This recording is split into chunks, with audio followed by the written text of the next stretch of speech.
Hey guys, Reaper here, and today we're going to be going over 1312. It's an extremely simple build, very easy build order wise to execute, and has lots of complicated branches as you go on. So I thought it was a very good build for any aggressive Zerg to know, which is generally the kind of stuff I'm going to be going over. Is a lot of aggressive builds, a lot of all-ins type stuff, and a lot of early pressures. It's kind of what I want to do as far as my guides go, because the other stuff, there's plenty of material out there you can look over as far as pro replays or just people that like macro oriented things in general. I kind of want this to be a little more unique and show most of the aggressive potential we have as Zerg. So in this case, as I was saying, 1312, super simple build. The goal with this build is to get a cancel on the natural, see if you can do any damage in the main, and then just contain them as long as they possibly can on one base. And then transition can kind of be whatever you would like. There's multiple different things you can do that I'll show, and I'll show how different kind of build order matchups go as we go along. But overall, I think it's a pretty fun build, and I think it's honestly one of the best early game ZVZ builds. If you want to be aggressive, I think this is probably my favorite personally, and one of the best that you could play. So, as the build implies, we're going to go 13 gas, 12 pool. Once we mine 100 gas, we're going to start speed and start our 6 lings. And then once we have 50 gas, we're going to pull one of those out of the gas and make it into the bay nest. We're going to keep making lings until we are 19 out of 22, in which case we will make a queen. And then after that queen, we will make an overlord. And then from that point on, we just keep making lings until we know we have done enough damage. So, one thing you can do is lings 9 and 10, you can hotkey them separately like I have here on 5. That way if he decides to contest your the hatchery, you can actually morph them without having to look at them, which is very nice.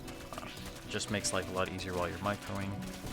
In this case, we're not actually going to go for this round on lings like some 13-12 players do. I just want to get as much damage on the hatch as I can because my goal isn't to actually kill him here. I just want to contain him and get any kind of extra damage I can. If you want to play a build where you actually try and kill your opponent, I think 12-11 is pretty good, which I believe Lambo has a guide on his channel, and you can just kind of go for that. So we start our 2 Banes as soon as the Bane S is done with those lings that we hotkeyed, and now we're just going to go for the kill on the natural. So one thing about this, the second you know that they're going to give up the natural, which you could tell with how low it is, I think if it gets anywhere in the 100-200 range, you pretty much know it's going to die. And you can go ahead and pull one off of gas and take it to your natural because you know you're ready to expand. So basically, the second you know the hatchery is going to die, or if you know you can't get any more damage because you failed the build, or at least the early aggression, and you still want to try and play it out, you go ahead and take the natural. Even I have actually had some failed 13-12s that are playable, so don't feel like you will be playing from a deficit, but it's not just instantly over. There is still some room for playing potential as long as you didn't super mess up the build and like lost all your lings to one baneling or something like that.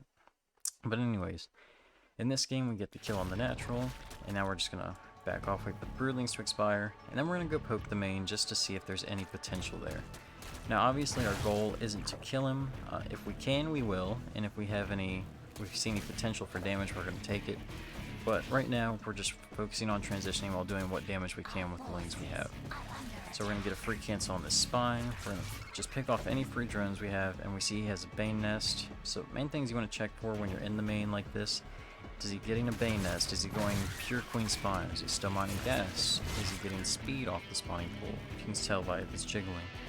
Just some basic things you want to look for. So here I'm just going to pick off any free drones I can, and you can see I'm just droning, nothing but droning at home. Just doing what damage I can with these lings. Now you don't really want to lose the lings for no good reason, because obviously these lings can help contain him, but in this case we're getting so much value out of the lings, I think it's definitely worth it. And we can kind of keep an eye on his lings like this, so get some good connections. And we see he has speed in the Bane nest, and we've done so much damage at this point, and we kind of know he's not on a great drone count anyways, and we are on 20 ourselves, so we know we're ahead on drones, and we have a natural that's just about done. So all we have to do really, and we see he has a big group of lings coming himself, so all we really need to do here is defend. So we make a couple extra lings, a couple banes, just so we can defend his counter pressure. This overlord should actually go slightly further up, usually to the side in case the queen comes down, just to see if they're trying to transition at all, see if they have a hatch started. Obviously, if there's no hatch, since you have one, just keep making lings and banes until you basically win the game. Excuse me. Or you just start droning again as needed. And you get, obviously, this is where scouting comes in. You can send 2 lings around, that kind of thing, just to see what's going on in their side of the map, because information is key. But in this case, he's basically just going for one giant counter all in, so we're morphing banes and lings as needed. Trading 2 for 2 isn't great since we don't have any backup banes, but like cost-wise it's good. It's just trying to survive makes it a little difficult. So I did mess up. I should have had more banelings somewhere morphing. So now it gets a little more complicated. We have to trade, try and split off lings where we don't lose too much. That bane gets a good connection for him. And the queens really should be target firing the banes while the lings are trying to fight the lings. So we get a kill on that bane, and our queens are done. So we're really just making queen ling while trying to buy time for these banes since we did mess up a little bit. And at this point, we're pretty comfortable. We're just going to do some hold position, micro, pulling back as needed, just waiting for the banes basically. So they finish, and we know with how many lings he's making, and then we also did check the natural, so we know he's super all in. So as long as we can survive with at least like 16 drones, we're in a completely fine spot. Now I say 16 only because I don't know his drone count.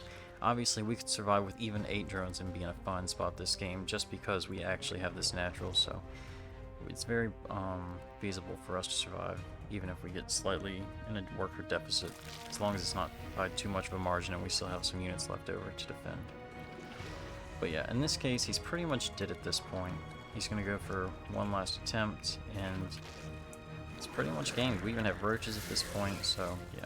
At this point we've held, even though it wasn't the cleanest hold, I figured I would still show this just because it gives you an idea of emergency situations, and it's just a very basic, we did enough damage, he's going to counter all in, and how you would go about defending that.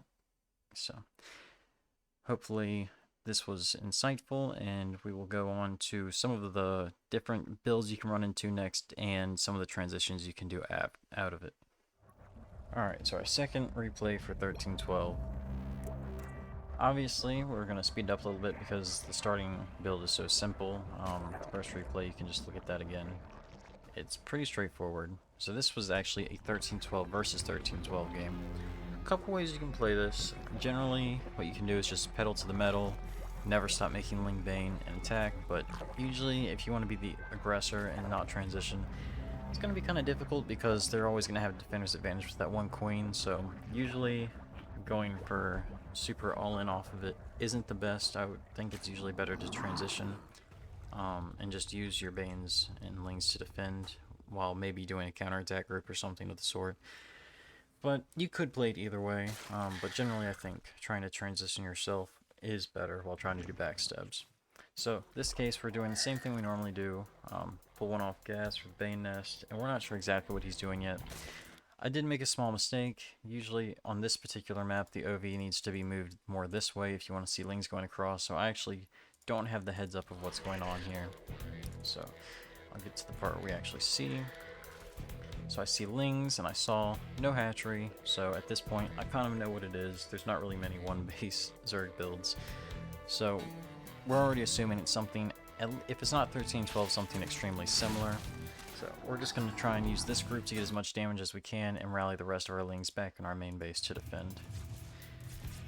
So in this case, we're going to start a couple Banes base, and then we're just going to try and micro here against our opponent and get as much value as we can out of these units. So we did lose those units that were trying to retreat back to the main, a little unfortunate, but in this case, I feel pretty confident. We have Banes done already, we can deny these Banelings, and I do pull one out of gas so we can have a couple extra minerals compared to our opponent. That was a big mistake, losing that drone actually. We already have very few drones as is, so losing any kind of drones at this point in the game really isn't that clean, but we traded so well at this point, he just leaves. Because he is down to 6 lings, 1 queen, we have 13, we have drones on the way. So usually this is just kind of what you want to do. I didn't see in this case, usually they'll meet in the middle of the map on most, and then you can decide with your 6 lings, you can either try and fight in the middle, you can try and go back and defend, which is what I would do. Once you have your first 2 Banes, I think I would pull 1 out of gas and then start another Queen and then try and take the natural is the most ideal. Obviously, it's map dependent, but this is what I would do in this particular case. So I wouldn't make spine crawlers. It's not really needed since you have Ling Bane and Queen of your owns. Spines are actually bad for you because you're losing a drone and a lot of minerals.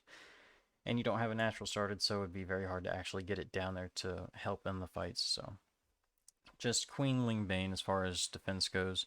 Or like I said, if you want to try and be the aggressor and just super all in into your opponent on the other side of the map, that's an option, but I think this is probably the most consistent way to try and play this out. Alright, so in this one, this is actually 13-12 versus 12 pool. 12 pool is one of the other aggressive early Zerg options for ZVZ. I generally like 13-12 better, but in this particular situation when it is 13-12 versus 12 pool, 12 pool tends to be the better, get the better end of this build matchup, but you can still make it very playable as a 13-12 player. It's just kind of difficult because they match your link count so early on, and they have a natural, and they do have queens to target by your Banes, so it does get very difficult. Usually, what I'll do differently if I identify it's 13-12 and not a 13-12 versus 13-12 is I'll actually, once I start my Bane nest and it's finished, I will pull out of gas completely once I have enough gas for 2 Banelings in particular. So I see he's going for an early pull, so I'm going to keep my lings in my base since I scout so early. This could be, I'm not sure exactly what it is yet, if it's 13-12 versus 13-12 or 12 pull, but I'm assuming it's 12 pull, so I actually pull out preemptively, and you can put back as a reaction if you see he has no base and it is 13-12. I see the queen, so I try and dodge that, and he's just getting confirmation of what I'm doing. So at this point, same deal. We know he's going to have a lot more lings than usual, so our banelings are very, very important here. We just need to babysit him the best we can because he's going to have a lot more lings than normal. And he'll have the money for spines and things like that. But since we did pull out of gas completely after our 2 Banes, we actually have a buttload of minerals for the hatchery. So at this point, worker-wise, it's not bad for us actually. We both have, the only difference is he has a natural already done, but his worker count is extremely low, especially because he has to make all these lings, and he has to make a spine really, because without the spine, it's hard to get enough queens out initially to defend, and it just makes it a lot easier for him to get the spine. I think the spine is correct for the 12 full player. But anyways, the reason for me saying that is just to say his drone count is quite low with this, so even if we don't get a kill on the hatch, it's completely fine because the drone count's so low and he's making so many lings to defend. So we're going for a trade here. This was a little ambitious, I wouldn't always do this, but it did work out this time. It's kind of a judgment call if you want to do this or not. I probably should have just gotten a confirmation kill on the hatch and then had my hatch of my own. But in this case, I did try and play a little more aggressive, especially because Mio is a very good player. So it's just wanted to try and get a bigger edge than I normally would. But in this case, just sack on the hatch, pull off wings as needed, and yeah, at this point I just want the hatch, pull off. I don't know if he has gas with this yet or not. He did go for a spine crawler, so if he does have gas, I know it's going to be quite delayed. And then he actually starts moving across, so on my head I'm thinking that he has gas and speed's about to start any second. One thing you can do is you can split off 2 lings to try and rescout the main. He has a spine and he'll more than likely have another queen, even though we killed 2 already. But it is something you want to try and do, just constantly get information. Another thing I probably should have done was this Ovi should probably sneak back here just so I can see exactly his hatchery timing, so I know what kind of what the timing of things are and know what I'm working with. It's always good to know. So in this case, we're just holding the ramp, so since he has more lings than us this way, we have even number of lings fighting at all times, so the trades are going to be decent for us. And obviously we can wait for our rally to come out, which is nice. So this is kind of the initial what you want to do. The rest of the replay is just into a more normal game with me having a pretty sizable edge. But generally, this is kind of how I like to play versus 12 pool, and this covers the basic opening. So the rest of it is just a normal game from here with an advantage. So I'm not going to go over it right now, but this is kind of the idea of what you want to do. Alright, so we went ahead and skipped the starting portion because obviously it's very repetitive, it's the exact same as it always has been, and I'll have replays in the description per usual if you want to, have them for yourself to look at, but the start is very repetitive and there was no special kind of build order matchup this time, so I just wanted to go ahead and do this and get to the meteor part so we don't waste anybody's time. So he's going for Spinecrawler Bane Nest, just completely go and give up the natural. This is probably the safest response from him. I think it's fine to do. I think generally though, it's pretty nice for us because he's not going to have speed for a while. The Banes obviously, he's going to be a while before he can get his main base. Now I do pull back here, waiting for the Banes just to be safe because I don't really want to trade if I don't have to. I could have actually gone straight into the main to try and do damage faster, but I usually wait for the Broodlings to go away because I'm not exactly sure what they'll have. I don't want to run into a trap or something like that. This game, that was actually a pretty big mistake, losing a Baneling to Broodlings. It's pretty bad. What I could have done was use the Lings to kind of body block the Baneling there, but I got rather lazy about it, so definitely a mistake on my end. But I see a free queen here, which can't get out because of the way the wall is, not a big enough gap for it to fit through, so any kind of free damage we will definitely take, especially because that queen is very expensive since he's only on one base. He kind of needs that for larva production because he's not going to have, you know, larva from the second base, so very important for us. And at this point, we're just going to make a couple more Banes because we use all ours and just contain. Now, one thing you can do, it's a little gimmicky, so I don't always do it, but sometimes what I'll do is I'll hide 4 Banes over here and back my Lings off a little bit, and then you can kill the hatchery the second it goes down. So you're trading 4 Banelings for basically 350 minerals for the cost of the hatch plus the drone. Not as consistent, so I don't do it too much, but I will pull it out sometimes. Something you can do. I figured I'd mention it just if it's something you want to try. But overall, usually what I'll do is a Baneling in here and maybe 1 or 2 back here, just so if he has speed, he can't just run out of the base without getting hit by the Banelings. So something to think about. So in this case, he's just going to try and slow push out of our base. Obviously, we're going to have our advantage here. We took the one off gas since we knew he was giving it up and expanded ourselves. And we're just going to drone our one base. Now, in this game, I actually go for mutas, which I think is a pretty nice way to play. Generally, you just want to make sure, scout what they're doing like I did in here. Sometimes they'll have, if you don't like, this game I got the queens. Sometimes they'll have 2 queens on the ramp, so you can't just send Lings in like this. But in this particular case I was able to, so I saw nothing crazy, no like roach horn, no lair started. Sometimes you'll see some crazy stuff like that, one base lair, so something to keep an eye out for. But in general, we know we're not too scared, so I'm gonna, now that this is building, I'm gonna fully saturate my one base, take this gas, and we're gonna go into super fast Spire, which is very popular among 13-12 players. It's not usually my go-to, but I think it is one of the more powerful options because you're going from already having map control to mutas, which you'll obviously have total map control into the mid-game as well, especially because he doesn't even have his natural yet, so dealing with mutas after he's already has only 1 hatchery, so he's not going to have a bunch of queens straight away, is very nice for us. Because, I mean, look at the situation right now, right? Just because he gave up his natural and lost that 1 queen, we are just in a wonderful spot. We have our natural done, taking the gases already. Meanwhile, his hatch isn't even halfway done at the 5:30 mark, so very good for us. And he's going for roaches. And I'm pretty confident since we have map control, we can just scout anything. If there's roaches coming out, we can just full wall and spine, anything like that, just to buy time for the mutas. But yeah, I mean, this is just kind of how you would play mutas off the situation, and really it's not that different from a normal game. You just have better map control, so you get scouting information on what to do. So you know how to react. Granted, sometimes you will run into one base Nidus, is the only thing you really need to look out for if they take too long to take their natural. Not the most common thing. Usually if they're going one base, I'll see a lot of players try and play one base muta or something like that. That's not very scary either in this case, because obviously we have plenty of queens and we are going mutas ourselves, just we have more gases because our natural was so much sooner, so that would actually be a good thing for us if we did that.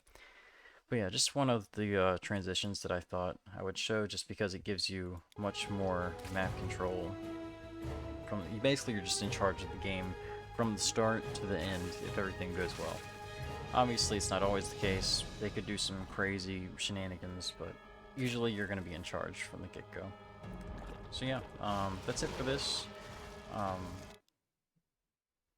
there's only one more build I wanted to show, or one transition, and then one more build matchup of how I would play against this with 13-12. So let's get into those. Alright, so in this one, we have a 13-12 versus one of the harder things to deal with is just a regular pool first. So he actually has 6 lings out before we can get here. He does take a while to contest them, but this is just an idea of what to do. So trading for him is obviously going to be better for him here, especially because he already has 6 lings out, so you don't have to trade. You could just run away and wait for Banes. I like to trade because I kind of like to try my hand without microing people. Probably not the best thing to do, especially because this trade, it went okay but not amazing. And if I'm going to do this kind of trade, since he has lings out already, there are exceptions made, like the lings I normally have hotkeyed. Instead of morphing those into Banes, I'll shift click these out of a control group, and then use them instead. That way I can have more HP on these lings. So these aren't really going to do much if they get back in a fight, right? So I'd much rather use those. So I try and split them off and hide them a little bit. He looks for them, but I successfully hide them this game. You could do maybe like one here, one back here, so he can only find one if he does find them. But in this case, it did work out for us. So he's going Bane Nest, getting a Spine Crawl. He already has his queen done. One thing that people will do, I think he made a mistake in. I think he shouldn't have 3 on gas because he has too much. And he probably should have started more queens rather than the Bane Nest. I think Queen Spine in general is stronger, but people will try this too. So he's going to have enough lings to contest, so it's always about the Bane hits, really. So in this case, we hit right before the Spine Crawler gets down, which is crucial, so we kind of want to block that while killing any of the big units like the Queen. So we go straight for the Queen, then we're going to pick off any small amounts of lings like that and just zone with the Banes. He has Banes of his own, so we have to worry about that eventually, but we're much more worried about the big things like the Spine Crawler that we can't just micro against. But in this case, we're feeling pretty comfortable. He actually has a lot of banelings on the way, but we can kind of split off a little bit, micro against them. Just make sure he can never get a big hit. That went out fine for us.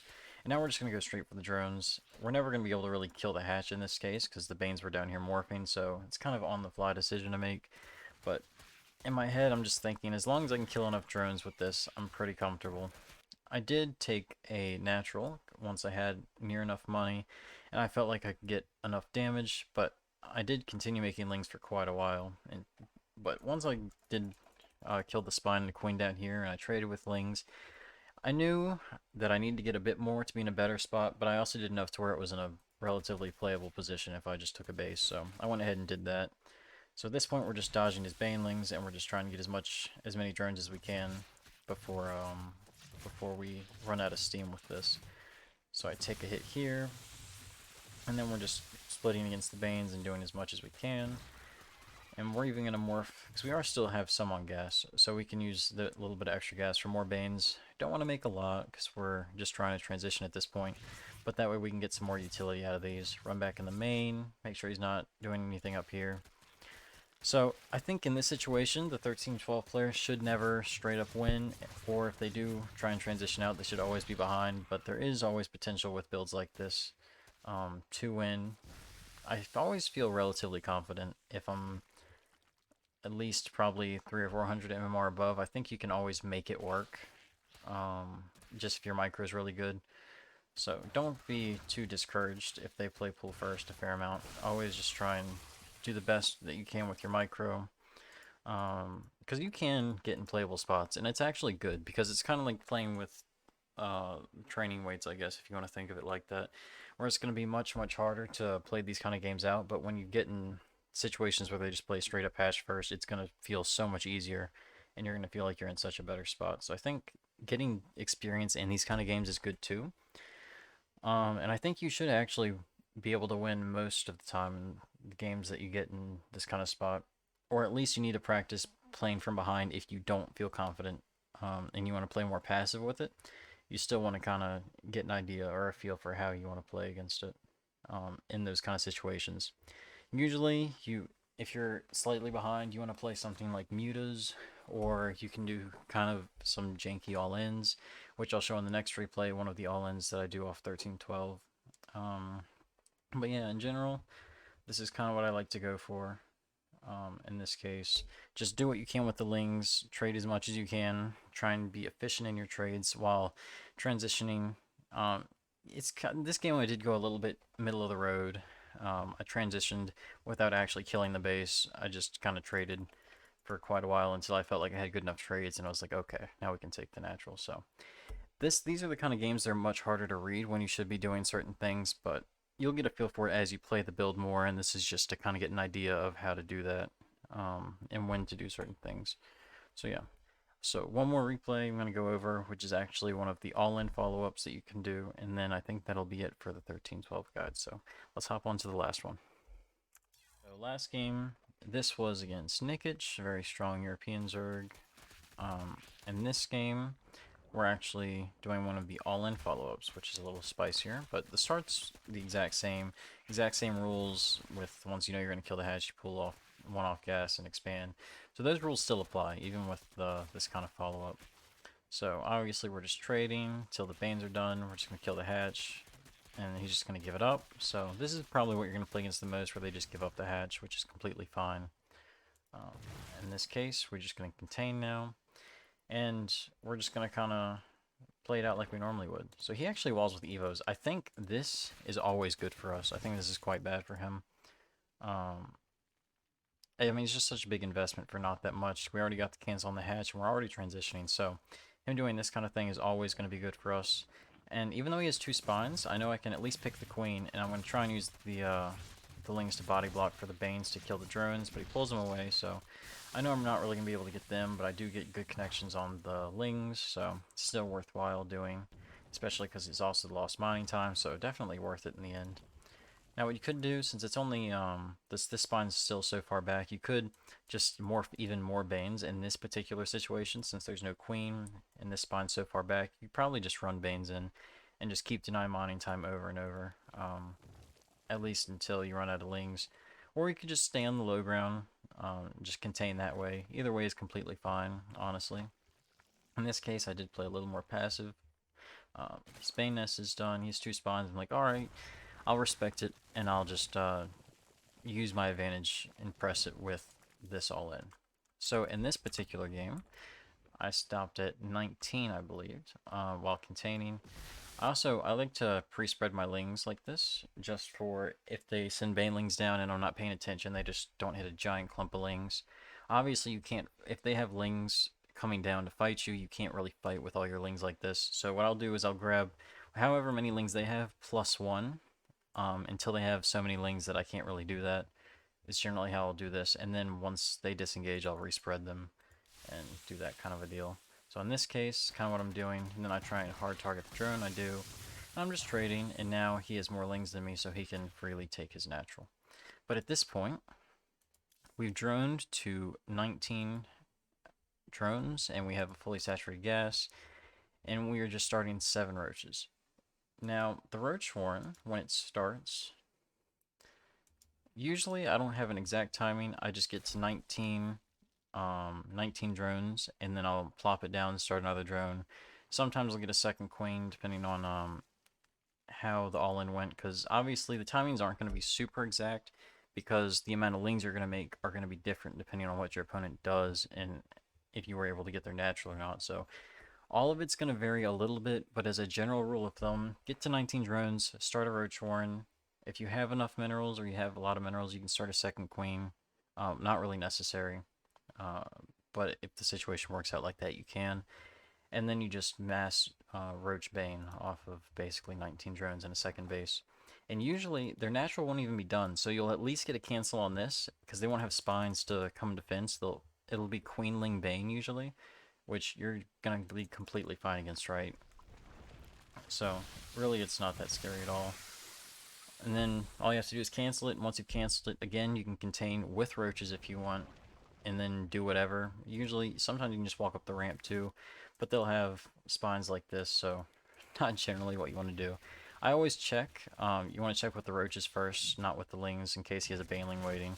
I see their spines, and I'm like, alright, looks like I can take this. This was definitely not necessary. I could have just contained him and been completely fine. I think actually in a winning spot, but I had so much because my early game was so good. I knew, okay, I can just kill him. No need to drag it out. We're just going to blow up on all the drones, and yeah, pretty straightforward.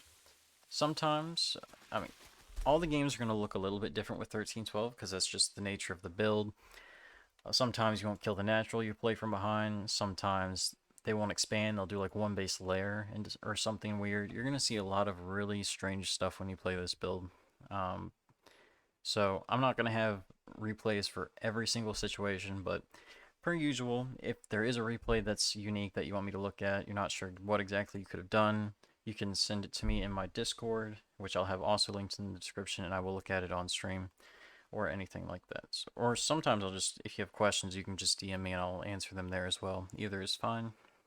But hopefully you found this interesting. If you have any questions, ask. I'll have replays in the description, all that good jazz. And yeah, hopefully you now have an idea of how I execute this build, and you can play it yourself, see if you like it. So thanks for watching, and yeah, catch y'all later.